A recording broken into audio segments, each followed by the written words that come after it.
Hello and welcome to PassWord on Tech TV with me, Peter Warren, your monthly deep dive into the technology that now runs our lives and knows us intimately. Brought to you by Future Intelligence and available as a TV programme on Tech TV, digital identity cards.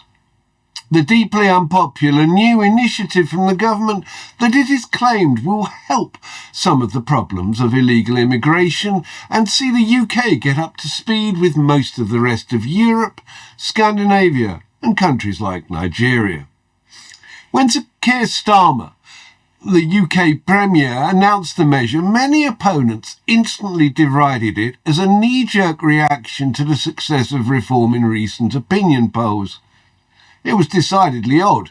To combat the small boat crossings, illegal immigrants would be beaten by ID cards. Simple. In one stroke, it would deter those who wanted to take advantage of our welfare state and restore order. As a move to prevent the Elysium film-like scenario painted by reform, though, it won't work.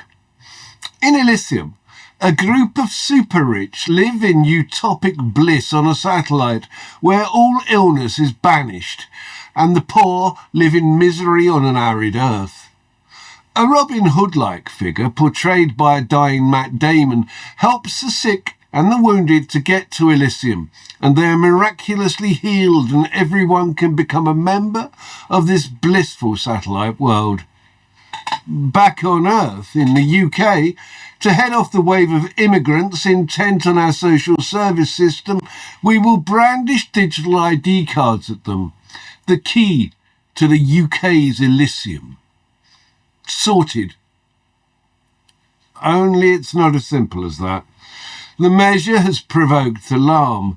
2,939,219 people from a very broad church have signed a petition protesting against the initiative. Its opponents cite fears ranging from authoritarianism to state surveillance, paternalism, privacy and cybersecurity.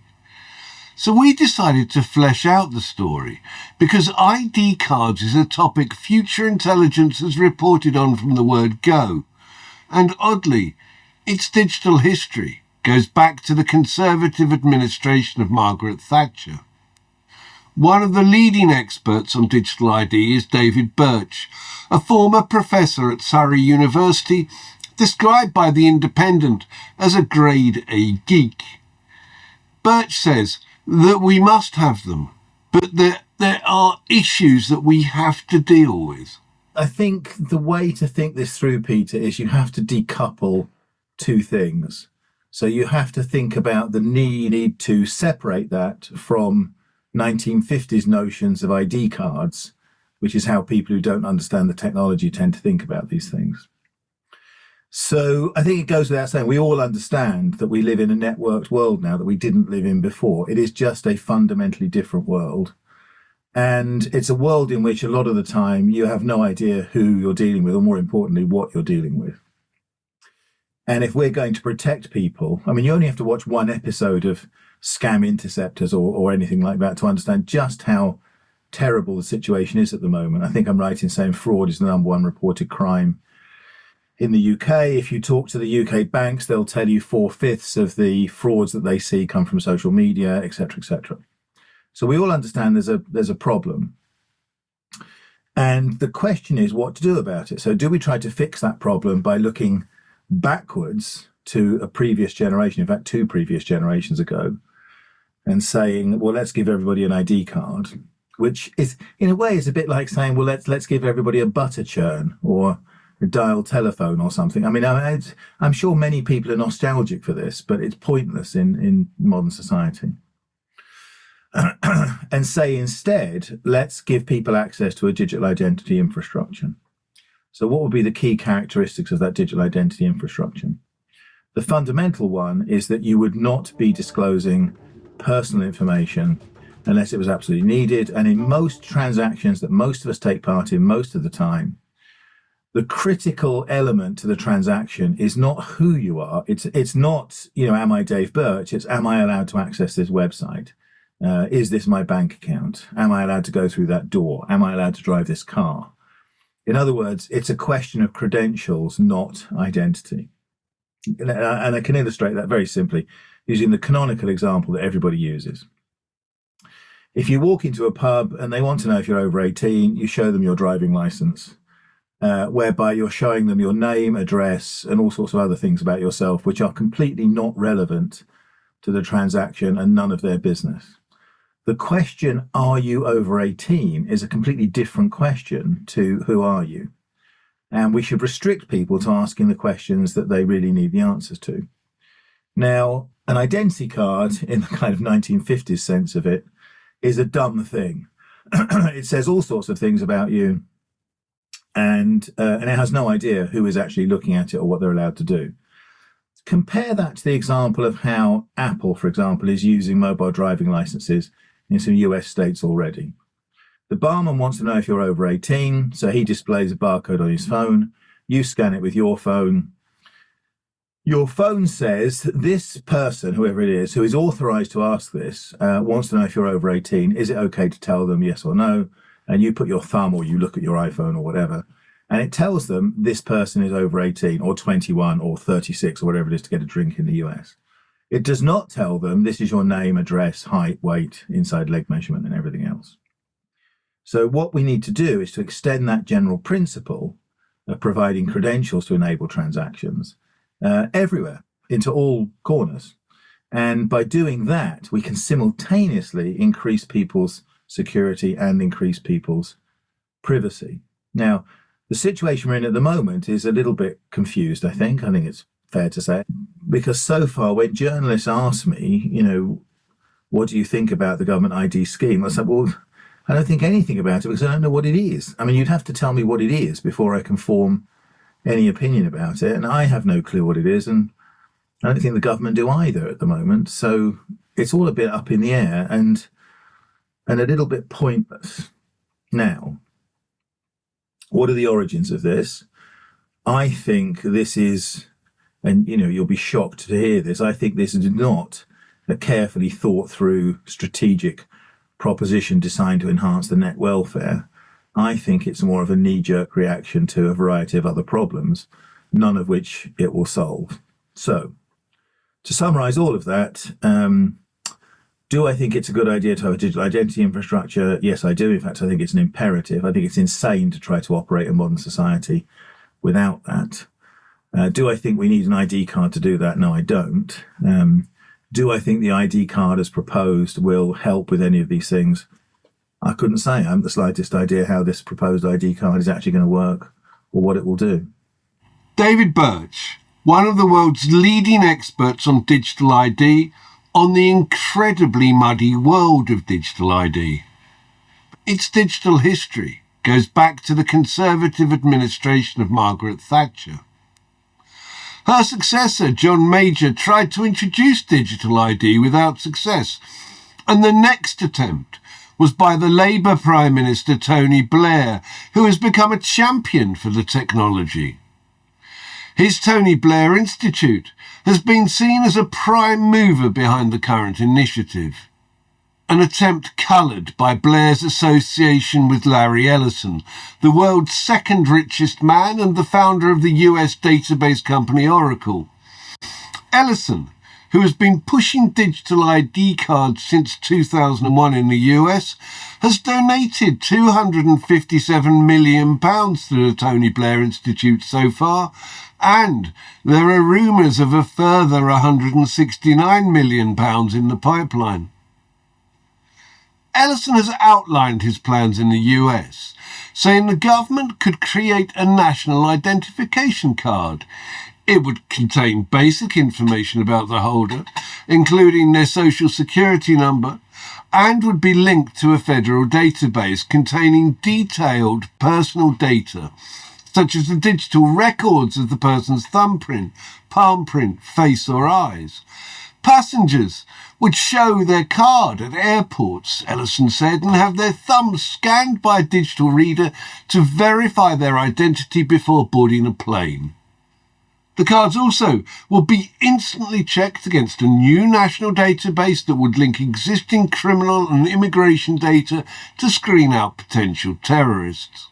Blair has had a long association with Ellison.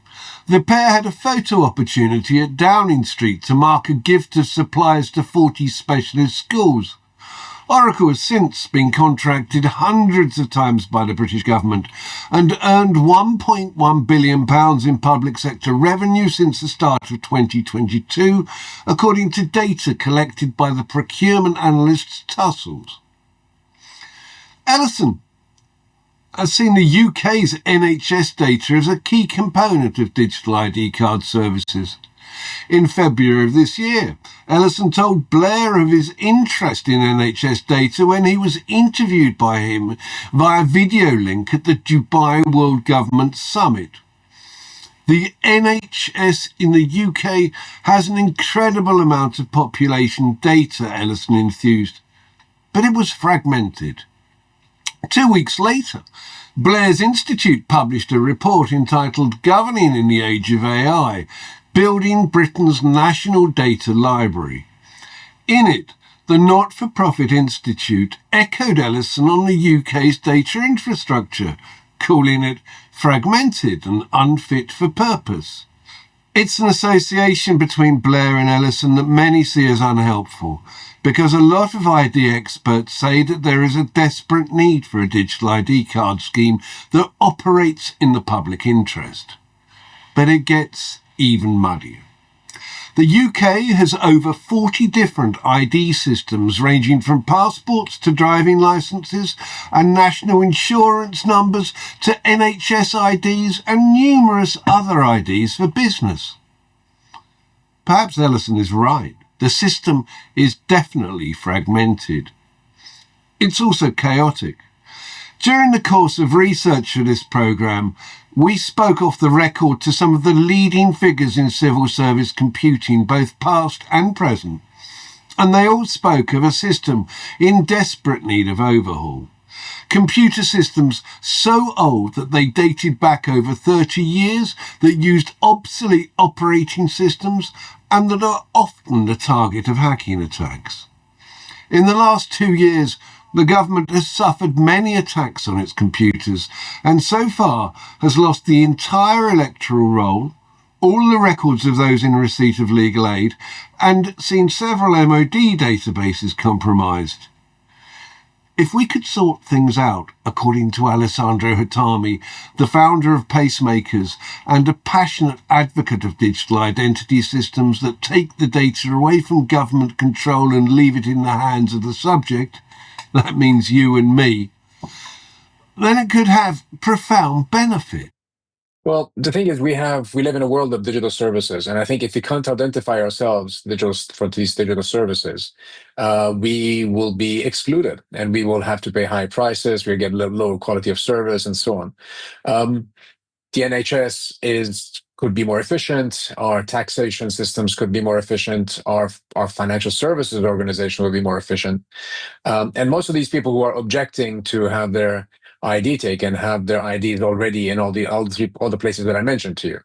So what the digital ID helps most is not the affluent, it's not the middle classes, is the less affluent that can really benefit from having a means of authenticating themselves that is not a bank account with somebody else or a utility bill. So it is about equality, it is about transparency, it's about opportunity. And I think that just for those three reasons, I think it's a worthwhile effort. But shouldn't that message be being made? One of the reasons that people don't seem to be in favour of it at the moment is they hear about people like the former Prime Minister Tony Blair lobbying on behalf of Larry Ellison, who has said that, you know, the UK needs to have a digital identity card scheme, and people don't trust that. They instantly think politicians and big business. Well, look at countries that do have digital ID. Sweden, for example, most of Europe, etc. Are they less democratic? Are people imprisoned and mistreated and abused? Or do they get targeted by marketing messages that they don't want to hear? I think the answer to that is no. Digital ID done poorly is is done well. I'm sorry, has really brought so many people out of poverty. Look at what's happened in India, for example. I think fundamentally it is the affluent already have digital personas everywhere. They're just fragmented all over the place. The less affluent are being excluded from services because of that.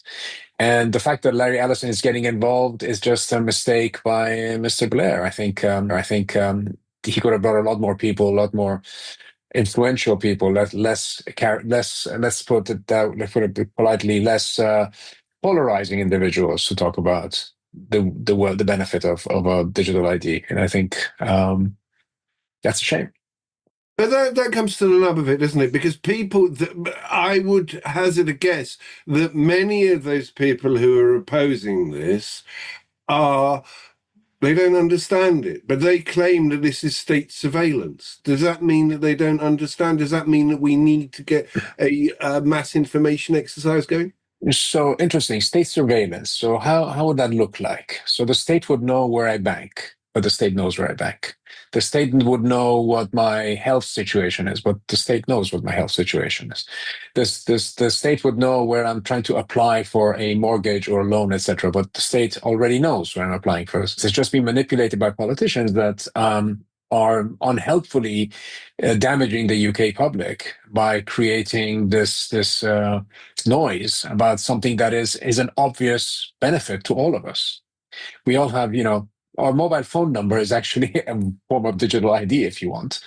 And nobody objects in nobody wants to have a secret mobile phone, do we? So why would we don't want to have a digital ID?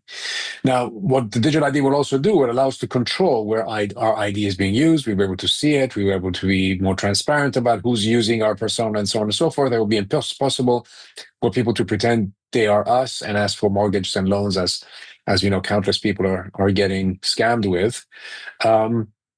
All in all, I think it's something that is kind of obvious, and it was just for political reasons why it has not happened, because all of the Western world, with the exclusion of the US, has a digital ID. History to all of this. That's part of the reason why for the distrust, isn't it? That's Absolutely. part of the baggage that goes with this, because this has been a long-term government position. They've wanted to establish a digital ID. Margaret Thatcher first raised the idea.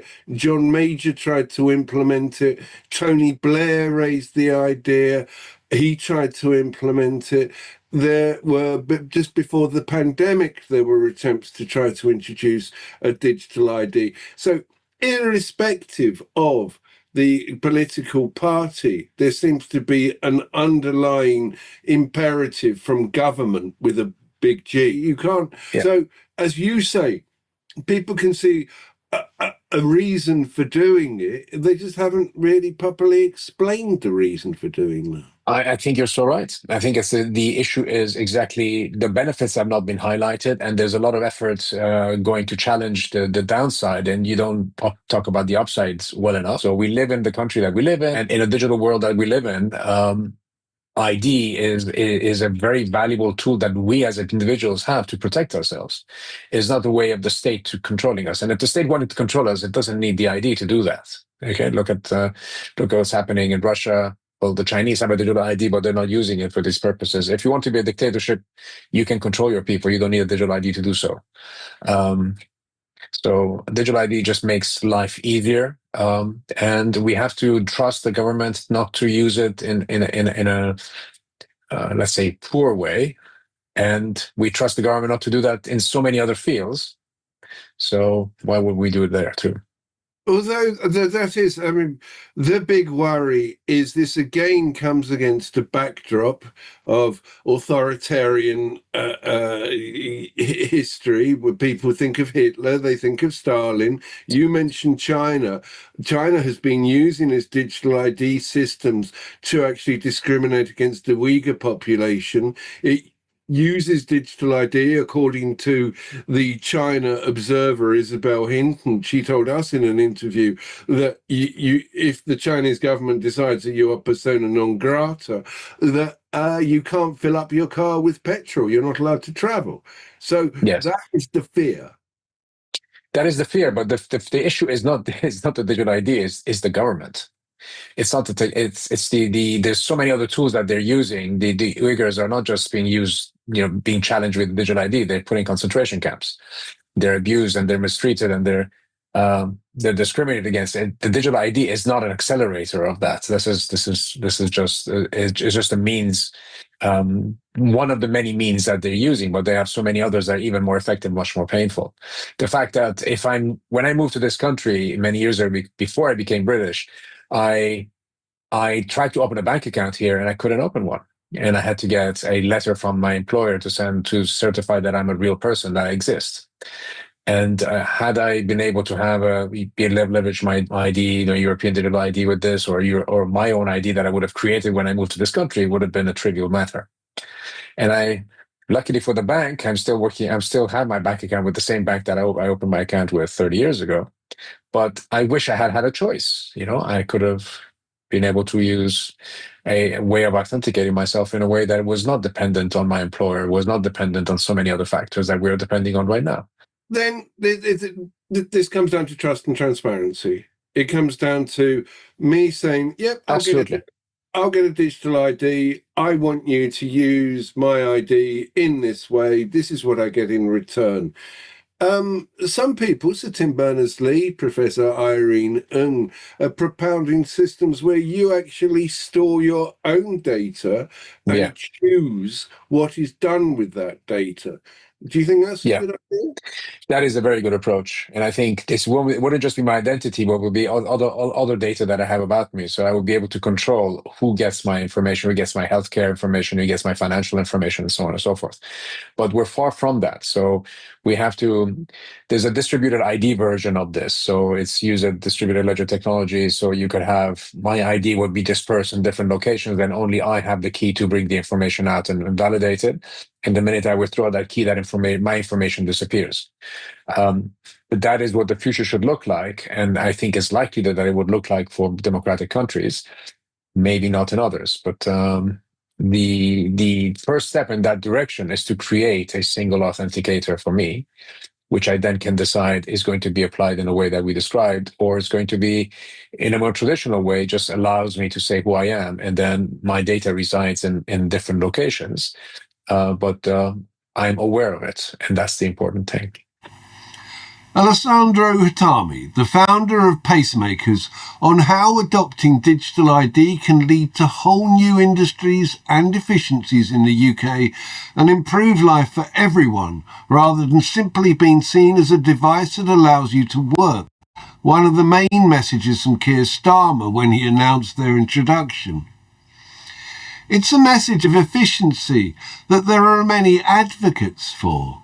Take Ott Velsberg, the chief data architect of the Estonian government, one of Europe's leading lights in the adoption of digital technologies, a process that has propelled the small Baltic nation of 1.5 million people to the forefront of technology. For Estonia, the individual experience is key. So in Estonia, the data owner is in the end the individual itself. So they have the right to decide over who and for what reason can actually access. Of course, for taxation purposes, you cannot opt out. But at the same time, you can opt out in other cases that are not critical for the functioning of the state itself. In the Estonian government, we say data holder. So you hold the data, but you're not an owner of the data. So there is a distinction. And at the same time, we have the data minimization principle in place as well, that data can only be collected and used for the reasons stipulated in the law itself. So a data minimization principle. Now, when it comes to the ownership of data, the most important part is citizen-centric data governance, which is not too much talked in UK, for instance. So enabling citizens to actually decide over who are the third parties or stakeholders who can actually use the data for particular reasons within a certain time frame. So it's actually, we have a kind of a birthday today as well, because we just crossed 1 million consents given during the time that the consent service has been implemented in agencies. And this in a situation whereby we haven't yet even regulated consent service in the law. This is in the process. So people have really taken up this opportunity to share, for instance, when you want to get a loan, then you know the process. It's lengthy. You need to prove how long you have worked, what is your salary, your income over the years. Now imagine you can authenticate yourself, and it will take 2-3 minutes, and you will already receive an offer, because that decision is based on the data that the government has collected on you over the years, and you share this information with different financial institutions. Or similarly, in the healthcare sector, right now, individuals are giving a consent for different private sector medical practitioners to actually process your health records, prescribe your drugs, or different health providers giving you recommendations what drugs to take, not to take, when you need to renew your drugs, and so forth. So it's really about ownership in a classical sense, that you, or not a classical sense, in a new sense, that you can decide who, when, can process. And at the same time, it's also about, if this data belongs to yourself, then it's very critical for me to understand how my data is actually being processed.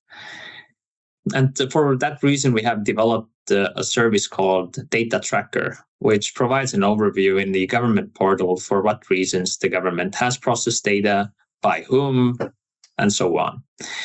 In the end of June, we passed in the government that Data Tracker is going to be mandatory for the whole of government. And all ministries, together with their agencies, need to have a Data Tracker implementation plan in place. This, of course, again, there are always, with the rules, some exceptions.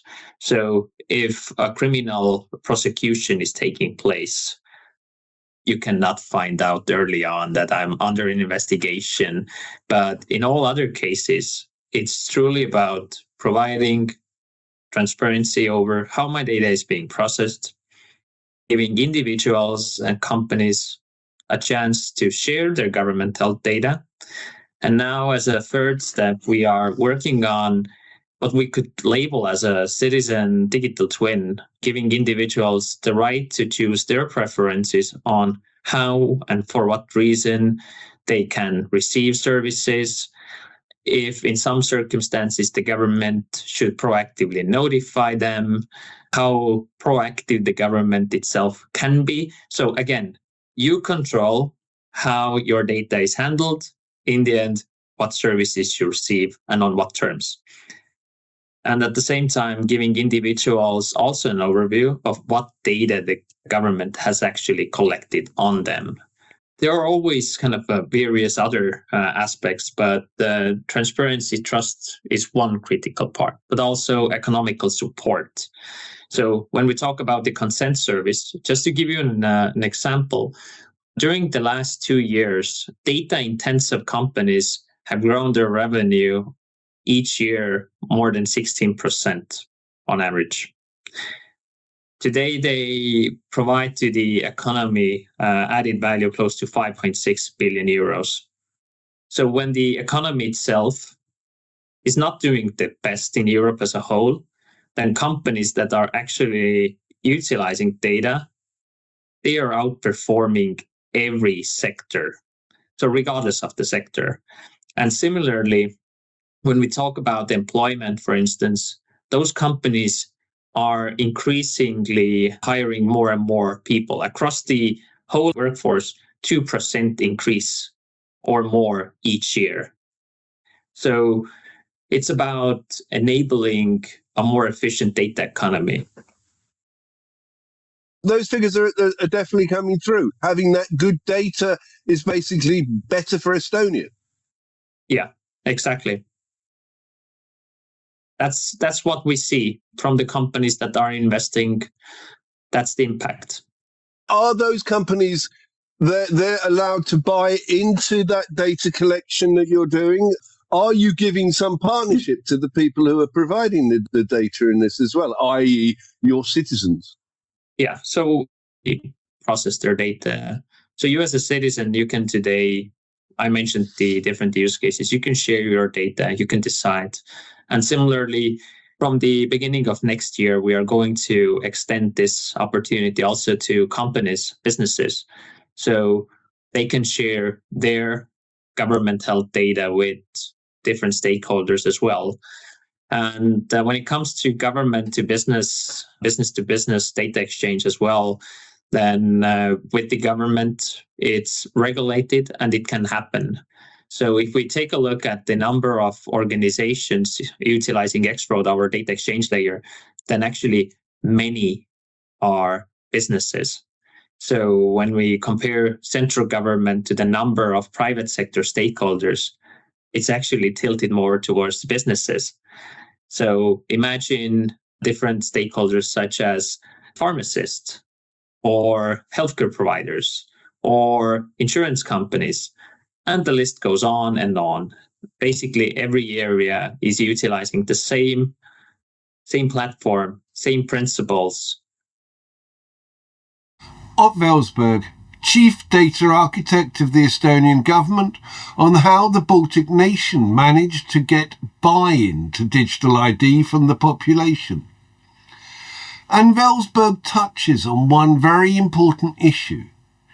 If you're going to have digital ID, it has to be universal, and that means embracing everyone.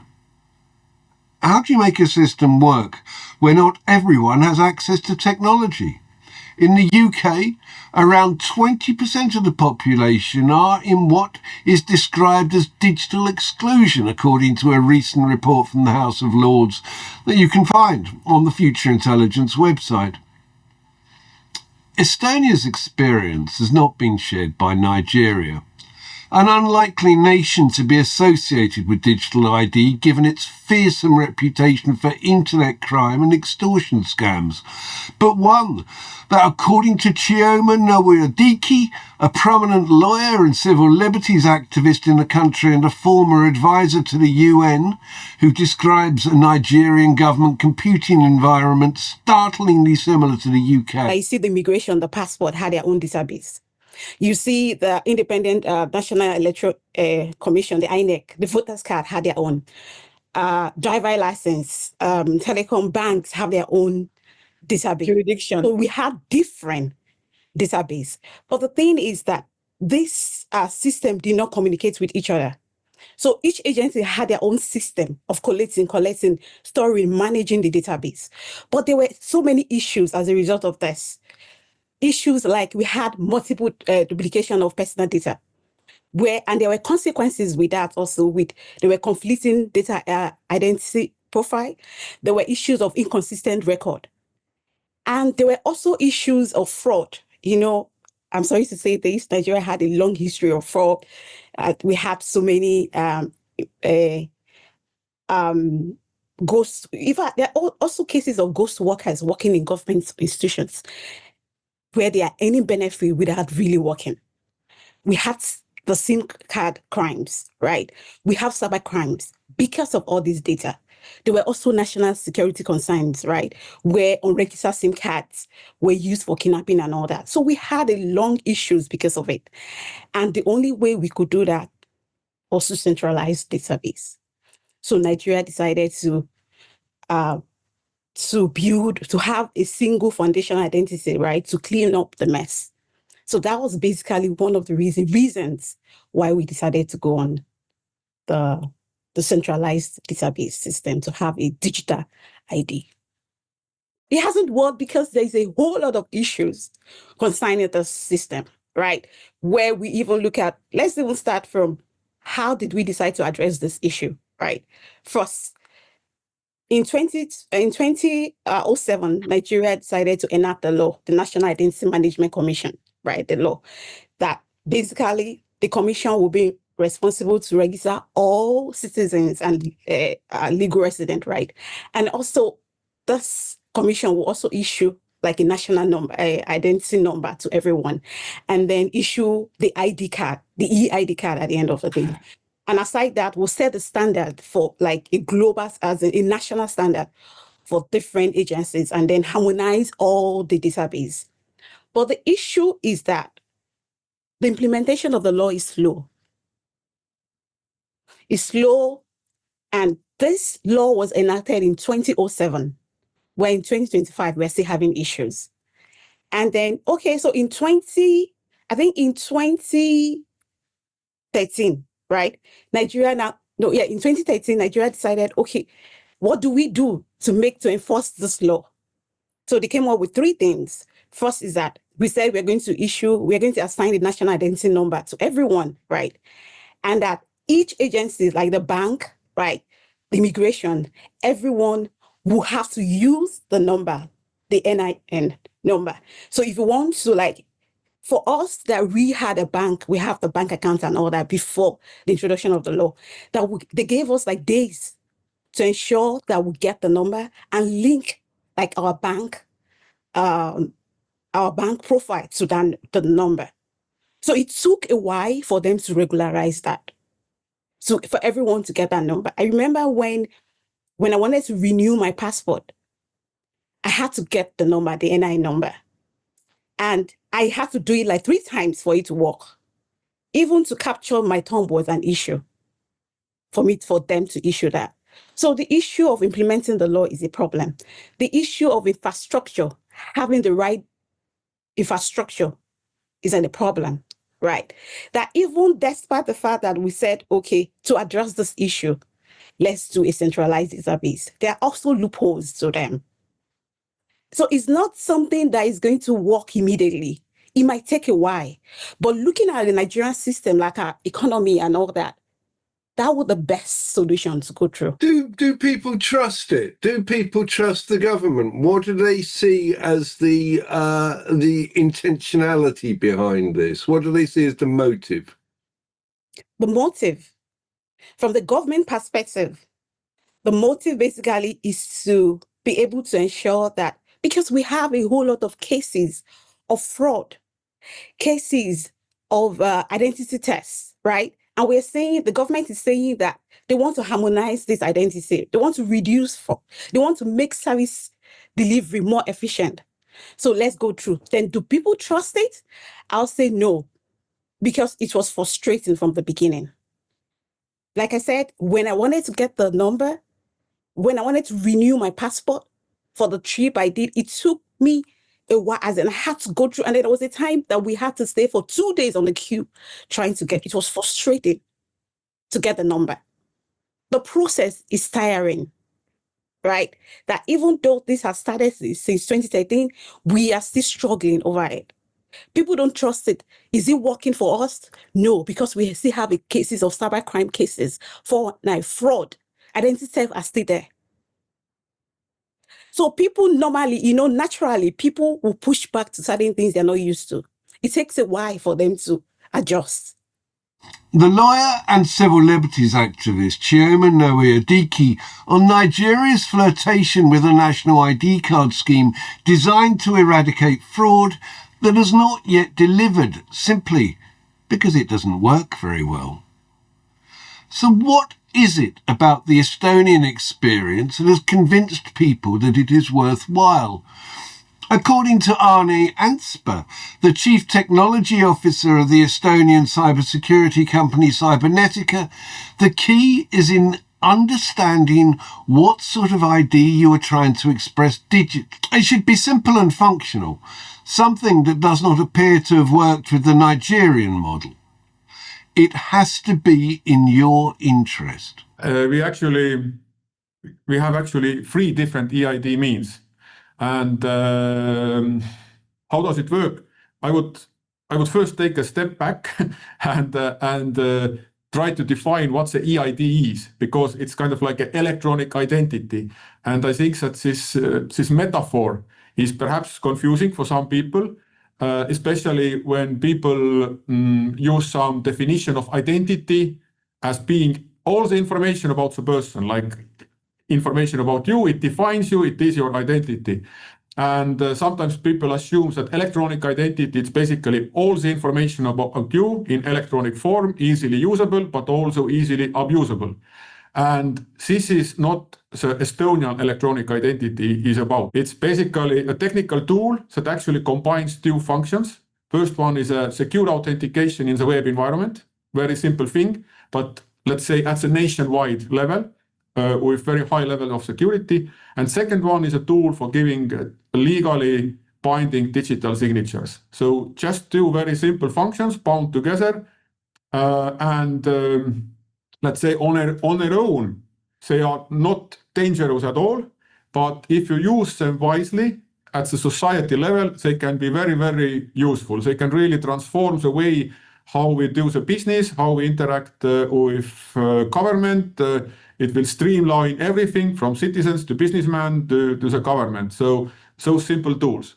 And yes, in Estonia, we have a national ID card since 2002, which has both those two functions, authentication and digital signature. It's still compulsory. Every citizen has it. Every non-resident has it. Then we have two different mobile phone-based technique, like tools that have the same capability. And for the end user, there is no difference which one of those three you are using. The end result is the same. One has one advantages, different tool has different advantages. And basically everybody is using it, from like underage kids to the grandmas. But why did Estonia suddenly decide you need a digital ID? Estonia is well known for being probably the most interneted country in the world, incredibly technologically advanced. Is that the reason that if you want to run a technological world, you have to have a digital ID? Yeah, I think it was vice versa. We first had an ID, and this enabled us to be so advanced in our digitalizing in our society. And why we created this digital identity in the first place, I think it was because of a vision. Like our government had a vision that was supported by a technical community, I would say, that ID card is possible, that ID card is useful. And government made quite a brave decision at this time to invest into creation of this tool. And I would say first 4 or 5 years, there were not very much application, but I think that this kind of 4 or 5, perhaps 6 years, it's actually time that is needed in order to kind of convert people, to make them believe that this tool that is created is secure, that it's not going away, that government is still backing it. It is a sufficient time for applications to emerge, and at some point of time, it's unavoidable. I mean, it's everywhere. It's so useful that it's used for everything, and like I said, it's this moment that when you realize that yes, this was this vision was a great vision. I mean, it was a right decision. We took a correct risk. The investment has really paid off for the nation. And I mean, a lot of people don't realize that they have digital IDs anyway to operate in the modern internet. Yeah. That they've got a digital ID with Facebook or Meta. Exactly. They have a digital ID with Google. They don't and in fact, they don't realize that Google sell identification services to nation states. Do you think that there is, I mean, obviously not in Estonia, because people, the subscription to ID and the use of digital identity in Estonia is very, very high, isn't it? Yeah, but I would like to point out one very important distinction between a Facebook identity and this Estonian electronic identity. It's actually not electronic identity, it is Estonian identity. And the important bit is that in the digital transactions and in the real world transactions, you have a same identifier. So if you do something in your real life, you go to some office, you do this over-the-counter transaction, you physically identify yourself. Those records can be correlated to your single account. And if you approach the same service from the internet with your digital identity, it's the same person. And I think this is very important, that you have this kind of a freedom. You're not just operating in the digital world yet. You operate in real world as well. And everything that you do in the real world is reflected in the digital world and vice versa. Arne Ansper, the Chief Technology Officer of the Estonian company Cybernetica. As he says, if you have a digital ID, then it has to work in both the online and offline world and leave as little trace as you do when you walk along the high street. It should enable rather than being a vulnerability to cyber criminals. That's the point that Warwick University's Professor Irene Ng is keen to underline. If all of our data is in one place, it's vulnerable, as attacks on the UK government have shown, and that criminal focus is growing. A new report by the European Union Agency for Cybersecurity warns that public administrations across the EU have been facing a surge in cyber attacks in recent years. Central governments were the most targeted, accounting for 60% of incidents. The report identifies distributed denial of service attacks, data breaches, ransomware, and social engineering as the most prominent threats. According to Professor Ng, looking after our own data is important because it makes us understand it, a point made by Ott Velsberg. Very often, we have some notion of the colloquialism of what we mean by data. Then we leap into some kind of we have a logical jump into the AI space. And then all the fears of what AI can be, could be, must be, shouldn't be, comes into that space and say, but you see, look at the harm it has done. So then the jump is from processing to impact. And now we must do something about it. Okay, so is the data that we're talking about then, the data that is going to be dangerous to us, the data that we need to look out for, is that the data that relates to humanity? All right. I'll give you an example. If you take the last number of your passport and you change it, digitally, you're a completely different person. That's your personal data.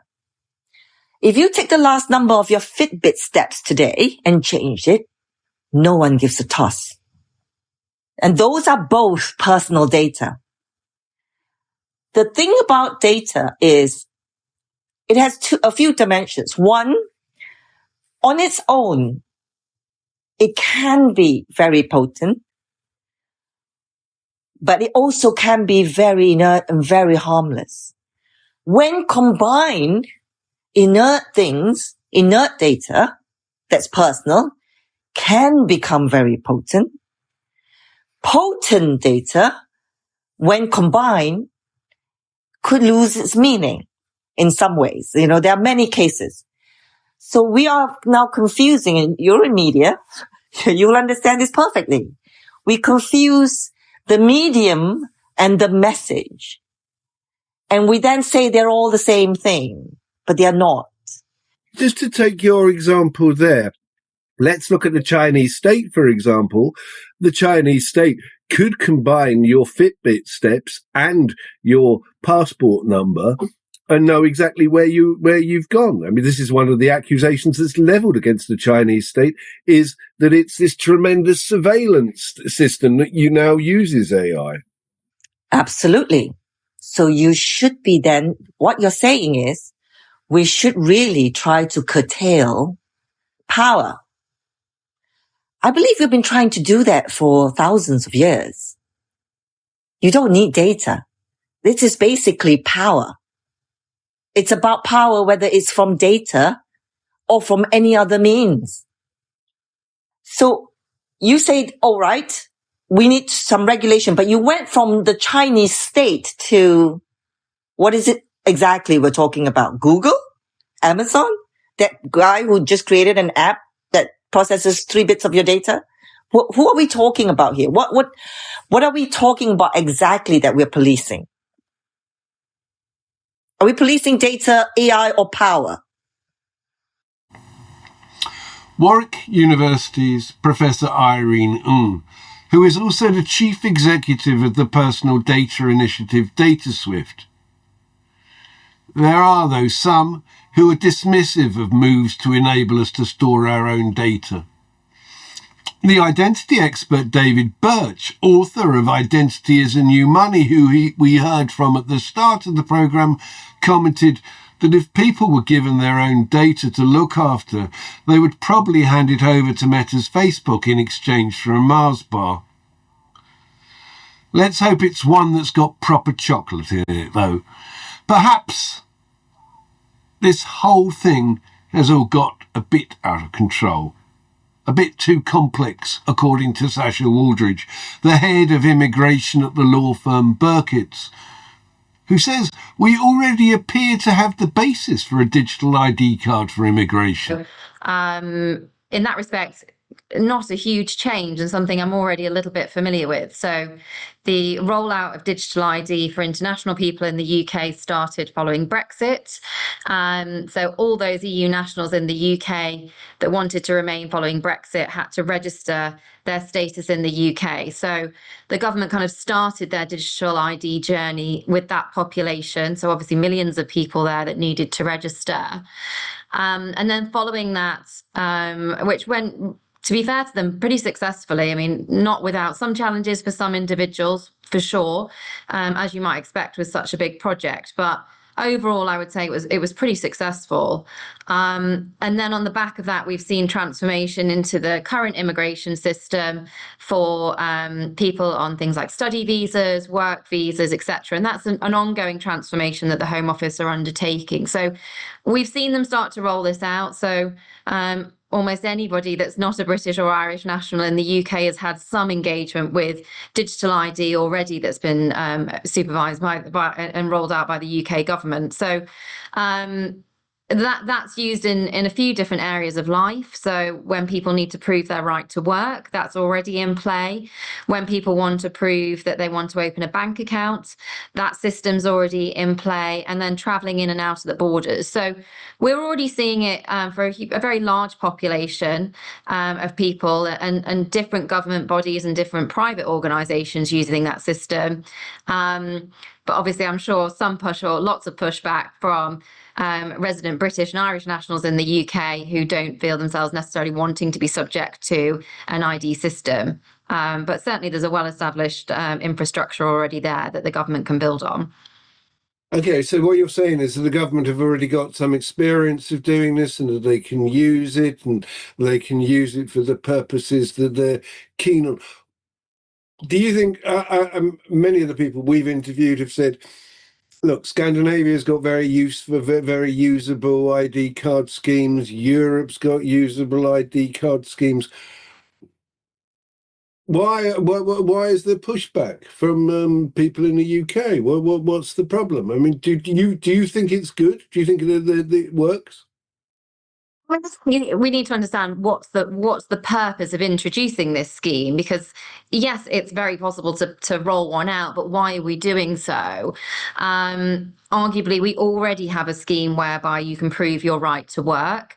As a British national, you can turn up with your passport or your birth certificate and prove your right day-to-day life. So I think really it comes down to trust and would this system be rolled out well so that people wouldn't be negatively impacted on a day-to-day basis? I mean, it's interesting. We've spoken to some of the world's leading or top experts in ID, and they're saying, hang on, everybody's getting the wrong idea about this. You just have to assert that you are who you are. That's really what ID is about. You don't have to present the information that gives your exact date of birth. You know, if you want to prove your identity in a pub, the person in the pub just needs to know you're 18. They don't need any information on you. They just need to know that you meet that criteria. If you want to get a job, they just need to know that you're entitled to work in the UK. Can we make it that simple?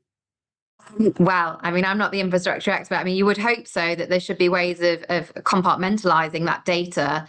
We obviously spend a lot of time and energy in business and in life in terms of data protection and isolating that. And things like a digital ID have got an awful lot of highly sensitive data. And I've certainly already seen problems with that. So I, as an immigration advisor, helping people with their visas, get registered. They've got a digital account. Great, that works. They can start their job. They can get a property to rent.